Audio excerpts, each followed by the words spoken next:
இந்துக்கள் மனது புண்படுது. இத்தனை ஆண்டு காலம் நாங்கள் அதை அனுமதித்தோம். நீங்கள் ஒரு மதத்திற்கு ஆதரவான நிலைப்பாடு எடுப்பதாக அவங்களுக்கு சந்தேகம் இருக்கு. இல்லை, நாங்கள் அனுமதிச்சோம்னு சொல்றதுக்கான எந்த தார்மீக உரிமையும் அத்தாரிட்டியும் பாஜக கிடையாது. யார் இந்துக்கள் எதிர்க்கிறாங்க அப்படின்னு சொல்றதுக்கான உரிமை பாஜக கிடையாது. ஏன்னா இந்துக்கள் யாருன்னு சர்டிஃபை பண்ணக்கூடிய அத்தாரிட்டி அவங்க கிடையாது. இன்னொன்று, அவர் போகிற போக்கில் ஒன்று சொன்னார், கிறிஸ்தவ ஆட்சி, நான் பெருமை மிகு கிறிஸ்தவன் அப்படின்னு சொன்னார் அப்படின்னுட்டு. இது இந்துத்துவவாதிகளின் பாஜகவினுடைய திரிபு அரசியல் என்னங்கிறத இந்த டிபேட்லேயே அவர் எக்ஸ்போஸ் பண்ணுறாரு. அந்த நிகழ்ச்சியில், ஒரு கிறிஸ்தவ நிகழ்ச்சியில் நேரடியாக சொல்கிறார், நீங்கள் என்ன இந்துன்னு சொன்னீங்கன்னா இந்து, கிறிஸ்தவர்னு சொன்னா கிறிஸ்தவர், இஸ்லாமியர்னு சொன்னீங்கன்னா இஸ்லாமியர் அப்படின்னு சொல்லி தான் சொல்லுகிறார். நீங்க எனக்கு ஒரு நிமிஷம் முடிச்சிடறேன் சார், நான் குறுக்கிடல, அப்புறம் நீங்க தனியா பேசுங்க.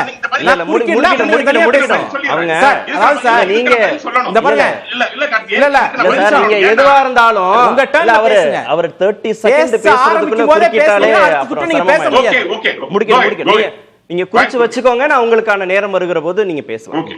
ஆக இந்த திரிபு அரசியல் இருக்குல்ல, அதை தொடர்ந்து அவங்க செய்துட்டு இருக்கிறாங்க. அந்த மாதிரி ஒரு திரிபு அரசியல் தான் இப்ப திருப்பரங்குன்றத்துல நடந்து கொண்டிருப்பது. அதற்கு முன்னால இன்னொரு சொன்னார், சென்னிமலையில அந்த பகுதியை ஒரு மலையை கிறிஸ்தவ பெயரோடு மாற்ற முயற்சி பண்ணாங்க அப்படின்னுட்டு. 2023ஆம் ஆண்டு அந்த சம்பவம் நடக்கிறது. அதாவது செப்டம்பர் 17 இல்ல 16 அந்த தேதிகளில் ஜான் பீட்டர் அப்படிங்கிற ஒருத்தர் வீட்டுக்குள்ள புகுந்து ஒரு ஆராதனை கூட்டத்தில் அங்க இருக்கக்கூடிய லோக்கல் ரவுடிகள் இந்துத்துவவாதிகள் என்கிற பெயரில் தாக்குதல் நடத்துறாங்க. அதன் பிறகு அதை கண்டித்து கிறிஸ்தவ அமைப்புகள் சார்பில் ஒரு கூட்டம் நடக்குது, பொதுக்கூட்டம் அல்லது கண்டன கூட்டம். அந்த கூட்டத்தில் ஜோசப்னு ஒருத்தர் பேசுறார். அந்த பேச்சில் தான் நாங்கள் சென்னிமலையை கல்வாரி மலையா மாற்றுவோம் அப்படின்னு அவர் பேசியதாக ஒரு கட்டிங் இப்போ அவர் வெட்டி பரப்புனாங்களோ அதே மாதிரி ஒரு கட்டிங்கை பரப்பி அந்த பகுதியை கலவரச் சூழலாக மாற்ற முயற்சி பண்றாங்க. தமிழ்நாடு அரசு காவல்துறை என்ன பண்ணுதுன்னா, அந்த ஜோசப்ங்கிறவரை பிடிச்சு கொண்டு விசாரிக்கும் போது தான் தெரியுது அவருடைய உண்மையான பெயர் சரவணன், அவர் ஒரு இந்துத்துவ கட்சியை சேர்ந்தவர் அப்படிங்கிறது. அது எக்ஸ்போஸ் ஆயிடுச்சு, ஊடகங்கள் பிரேக் பண்ணிருக்கீங்க. இன்னைக்கும் அந்த செய்தி இணையதளத்தில் தாராளமா கிடைக்குது, போய் வெரிஃபை பண்ணிக்கலாம். இது எப்படி ஒரு இஸ்லாமிய பெயரை பச்சை குற்றி கொண்டு காந்தியை சுட்டு கொன்ன அந்த தொடர்ச்சி இருக்குல்ல, அதோட தொடர்ச்சி. இவங்க ஆளே ஒருத்தர் உள்ள கொண்டு போய் வச்சு எதிர்ப்பு தரப்புல இருக்கக்கூடிய கூட்டத்தில் பேச விடுறது, ஏதாவது ஒரு சர்ச்சையான கருத்தை சொல்ல விடுறது, அதை வச்சு ஒரு கலவரத்தை முயற்சி பண்றது அப்படிங்கிறது நாடு முழுக்க அவர்கள் செய்து கொண்டிருப்பது. அது தமிழ்நாட்டில் செல்லாது அப்படிங்கறத அவர்களுக்கு நான் எச்சரிக்கையோடு சொல்லிக்கொள்ள கடமைப்பட்டிருக்கேன். ஒண்ணு. இன்னொன்னு, இவங்க அந்த டிமாண்ட் இருக்குல்ல, நேற்று ஒரு போராட்டம் நடத்தி இருக்கிறார்கள். இந்த போராட்டத்தினுடைய டிமாண்ட் என்ன? ஒரு போராட்டம் நடத்துறோம்னா அதுக்கு ஒரு கோரிக்கை இருக்கும். அந்த கோரிக்கை என்னங்கிறதுல உங்களுக்கு குழப்பம் இருக்கு. இப்ப மணி சார் சொன்னது போல ஹெச் ராஜாவும் சுப்பிரமணிய சாமியும் அந்த மசூதியை தர்காவை இடமாற்றுங்க அப்படிங்கிறாங்க. அதே மதுரையை சேர்ந்த பாஜகவை சேர்ந்த பேராசிரியர் சீனிவாசன் என்ன சொல்றாருன்னா, இல்ல அது அரசு தான் முடிவெடுக்கணும், எங்களுக்கு அங்க பலியிடுவதை தடுத்தா போறோம் அப்படின்னு ஒரு ஸ்டேட்மெண்ட் சொல்றாரு. இது குழப்பம் இருக்கு. நான் ஒரு 3 குற்றச்சாட்டு தொகுத்துக்கிறேன் இவங்க தரப்புல இருந்து. ஒன்னு, அந்த இடத்துல இருக்கக்கூடிய அந்த தர்காவை இடம் மாற்றணும் அப்படிங்கிறது. அதற்கு இது இன்னைக்கு நேத்தி பிரச்சனை கிடையாது. 600 ஆண்டுகளாக அந்த தர்கா இருக்கு அப்படிங்கறத நாம சொல்றோம். அதை விட முக்கியமா 100 ஆண்டுகளாக வழக்கு நடந்துட்டு இருக்கு. 1921 வழக்கு பிரிவியூ கவுன்சில் வரைக்கும் போன வழக்கு, 23ல 31ல 78ல 96ல இவர் சொல்றாரு இந்த வழிபாடு தீபம் ஏத்துறதுக்கு அனுமதின்னு. ஒரு இந்துத்துவ கட்சி ஒரு அரசியல் உள்நோக்கத்தோடு தொடர்ந்த வழக்கில் 98ல அவர்களை தடுத்தது நீதிமன்றம் தான். அந்த தீர்ப்பு அன்னைக்கு அவர் எடுத்து படிச்சு பார்க்கலாம். நீங்க சொல்றது போல இன்னைக்கு இருக்கக்கூடிய தடைங்கிறது 6 மணிக்கு மேல மலையில ஏறக்கூடாது அப்படிங்கிறது தானே தவிர தீபமேற்றி வழிபடக்கூடாது என்கிற தடை கிடையாது. அவர் சொல்லக்கூடிய தடை என்பது நீதிமன்றமே அந்த குறிப்பிட்ட கட்சியின் பெயரை சொல்லியே தடை போட்டது அப்படிங்கிறதையும் நாம சேர்த்து பார்க்க வேண்டியிருக்கு. இப்படி எல்லா வழக்கிலையுமே இவங்க இந்த தர்கா அங்க இருப்பது நீதிமன்றங்கள் உறுதி செய்திருக்கிறது. இது ஒண்ணு. இல்ல நீதிமன்றம் உறுதி செய்து இல்ல, அதையெல்லாம் தாண்டி 1991ஆம் ஆண்டு வழிபாட்டு தலங்கள் பாதுகாப்பு சட்டம், பிளேஸ் ஆஃப் வொர்ஷிப் ஆக்ட், அதன்படி இந்திய விடுதலை அடைந்த நாளில் 15 ஆகஸ்ட் 1947 எந்த இடத்தில் என்ன வழிபாட்டு தலம் இருந்ததோ அது அப்படியே தொடர வேண்டும் என்கிற முடிவுக்கு நாம சட்டம் ஏற்றி வச்சிருக்கோம். ஆக அந்த இடத்தில் தர்கா இருப்பது சட்டப்படி சரி. அதுல இவங்க தலையிடுவதற்கு யாருக்கும் எந்த உரிமையும் கிடையாது. எனக்கு ஒரு சந்தேகம், தர்கா இருப்பது சரினா இஸ்லாமியர்களுக்கான வழிபாட்டு உரிமையை அப்படியே விட்டு விடுவது தானே சரி, அப்படித்தானே எடுத்துக்கொள்ளணும். எஸ். ஆனா நீதிமன்றத்தில் 144 தொடர்பான விவாதத்தில் அரசு தரப்புல நீதிமன்றம் கேட்குது, மலையில் கால்நடைகளை பலியிட்ட விவகாரத்தில் சம்பந்தப்பட்டவர்கள் மீது ஏதாவது நடவடிக்கை எடுக்கப்பட்டதா அப்படின்னு நீதிமன்றம் கேட்குது. அதற்கு அரசு தரப்புல அது தொடர்பாக 13 வழக்குகள் பதிவு செய்யப்பட்டிருக்கின்றன. ஆடு கோழிகளை பலியிட்டு சமைத்து பரிமாற முயன்றதாக 200 பேர் மீது வழக்கு பதிவு செய்யப்பட்டிருக்கு. அப்ப நீதிமன்றம் கேட்குது, இது போன்ற நிகழ்வுகள் நடப்பதற்கு முன்பே தானே அதை வந்து தடுத்து நடவடிக்கை எடுத்திருக்கணும்னு. தர்கா இருக்கிறது சட்டப்படி சரினா இஸ்லாமியருடைய வழிபாட்டு உரிமையும் சட்டப்படி சரின்ற புரிதலுக்குள்ளதான் அது வருது. அப்ப அவங்க ஆடோ கோழியோ பலியிட்டு நேர்த்தி கடனை செலுத்துவதற்கும் அதை சமைத்து உண்பதற்கும் உரிமை இருக்கு.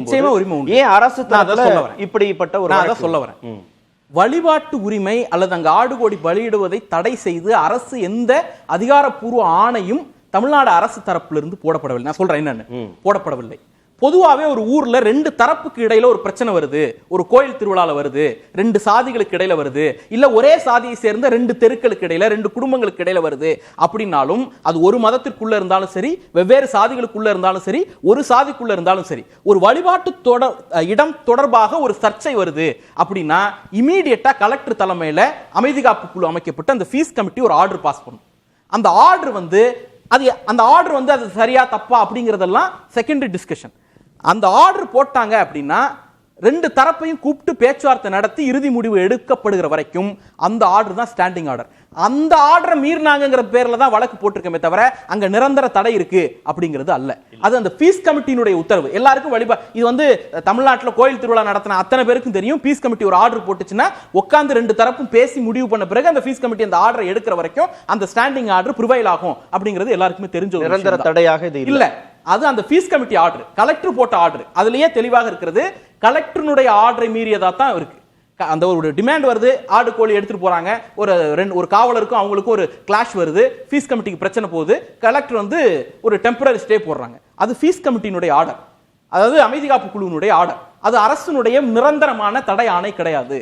அப்ப இந்த பீஸ் கமிட்டி எப்ப தீரும் அப்படின்னா ரெண்டு தரப்பு உட்கார்ந்து பேசி கலெக்டர் தலைமையில் அது முடிவெடுக்கிற வரைக்கும் இந்த ஆர்டர் தொடரும் அப்படிங்கிறது தான் நிலைமை. நீங்க சட்டம் ஒழுங்கு பிரச்சனையா இனிமே நான் அதுதான் வரேன். என்னன்னா ஒரு பொலிட்டிக்கல் பிரச்சனையா பாருங்க. பொலிட்டிக்கல் பிரச்சனைங்கிறது இங்க எங்க வருதுன்னா, முதல் விஷயம் அவங்களுடைய பிரச்சனை தர்காவை மாத்தணுமான்னு கேட்டா சட்டப்படி அதற்கான அவசியம் இல்லைங்கிறது நீதிமன்றமும் சொல்லுது, சட்டமும் சொல்லுது. ரெண்டாவது, ஆடு கோழி பலியிடுவதை இவர்கள் வந்து ஒரு எதிர்க்கிறாங்க. அதுல ரெண்டு பார்வை இருக்கு. ஒன்னு, ஆடு கோழி இந்த மாதிரி பலியிட்டு உண்பது, இந்த பலியிடுவதுங்கிற இந்த வழக்கம் இருக்குல்ல, அந்த வழக்கத்தை தீட்டுன்னு தள்ளிவிடுற வழக்கம் ஒண்ணு. அது வந்து பெரும்பான்மை இந்துக்களுக்கு எதிரானது. மதுரையில ஆடு கோழி பலியிடுறதை நீக்கிட்டீங்கன்னா பெரும்பான்மையான வழிபாடு கிடையவே கிடையாது. நீங்க சொன்னது போல கள்ளழகர் அவங்க மேல தண்ணீர் பீச்சடிக்கிறதே வந்து அந்த தோல்பை, ஆட்டு தோல்பையில தான் தண்ணீரே பீச்சடிப்பாங்க. அங்க இருக்கக்கூடிய ஒவ்வொரு பாண்டி கோயிலிருந்து இருந்து 24 மணி நேரம் கிடா விட்டு நடக்கக்கூடிய திருவிழாக்கள்லாம் உண்டு.